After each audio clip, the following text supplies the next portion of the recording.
Join us on Patreon and become part of our journey to uncover history's untold stories. Your support helps us create in-depth content, bring hidden narratives to life, and keep history alive for everyone. For centuries, Africa has been portrayed in the Western imagination as a continent of poverty, famine, and perpetual strife. This narrative, however, is far removed from the grandeur and wealth of the African kingdoms that once dominated global trade. Long before the age of European colonization, vast and powerful empires rose in Africa, flourishing through commerce, military prowess, and the abundance of gold. The idea of Wakanda, the technologically advanced and wealthy African kingdom depicted in modern pop culture, may be fictional, but its inspiration is rooted in the historical realities of civilizations that possessed more wealth than many European nations of their time. From the riches of Mali and the splendor of Ghana to the treasures of Great Zimbabwe and the dominance of Songhai, Africa's golden past is a story that has been deliberately obscured. Gold was the lifeblood of these kingdoms, flowing through their cities and attracting traders from as far away as Europe and Asia. The empires of West Africa, in particular, became synonymous with immense wealth, thanks to their control over gold mines and trade routes that span the Sahara Desert. These states developed sophisticated economic systems, monumental architecture, and centers of learning that rivaled those of the medieval world. The very concept of gold as a universal currency owes much to the mines and merchants of Africa, who supplied vast quantities of the precious metal to the Mediterranean and beyond. It is a history both breathtaking and tragic, a past filled with opulence, but also one whose legacy was systematically erased by colonial powers determined to downplay Africa's historical significance. The ancient Ghana Empire, which thrived from the 4th to the 13th century, was the first of these legendary kingdoms to capture the world's attention. Arab and Berber traders who traveled across the Sahara spoke of a land where gold was so abundant that the king's servants were adorned in golden garments, and even their horses wore gold-plated harnesses. The capital, Kumbisala, was a marvel of urban planning, housing both Muslim merchants and indigenous African elites in a city that blended Islamic and traditional West African architectural styles. The rulers of Ghana levied taxes on the trans-Saharan trade, growing wealthy as camel caravans carried gold dust, ivory, and kola nuts to the markets of North Africa and the Middle East. But it was the Mali Empire that truly redefined the limits of wealth in the medieval world. The name Mali evokes images of immense riches, thanks in part to the legendary journey of Mansa Musa, its greatest ruler. In 1324, Mansa Musa embarked on a pilgrimage to Mecca, a journey that would leave a permanent imprint on history. Accompanied by an entourage of 60,000 people, including 12,000 slaves dressed in silk and carrying staffs of gold, he dispensed so much gold in Cairo that he caused a severe inflation that lasted for years.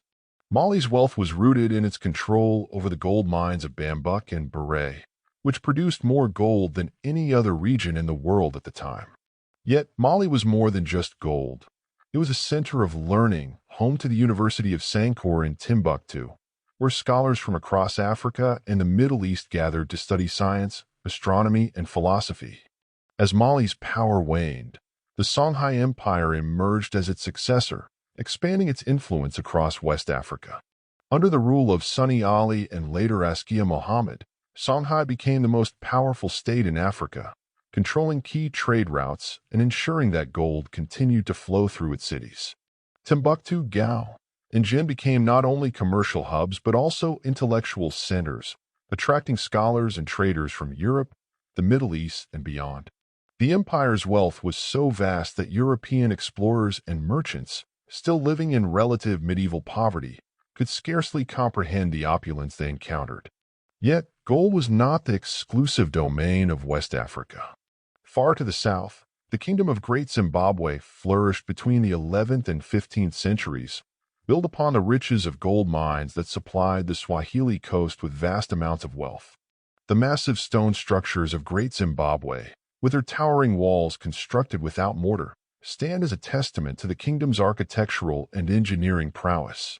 This civilization was deeply connected to the trade networks of the Indian Ocean, exchanging gold, ivory, and other valuable commodities with merchants from Arabia, Persia, and India. The wealth of Great Zimbabwe was so immense that Portuguese explorers, upon reaching the East African coast in the late 15th century, were astonished by the tales of its riches and sought to exploit its resources for themselves. The extent of Africa's golden wealth also extended to the regions of Nubia, where the kingdom of Kush thrived for centuries, controlling the gold mines of the Eastern Sahara. The Nubian pharaohs of the 25th dynasty ruled Egypt and left behind immense architectural wonders, including pyramids that still stand today. The city of Meroe, with its advanced iron industry and trade networks, was a powerhouse of commerce, exporting gold, exotic animals, and precious stones to the Mediterranean world.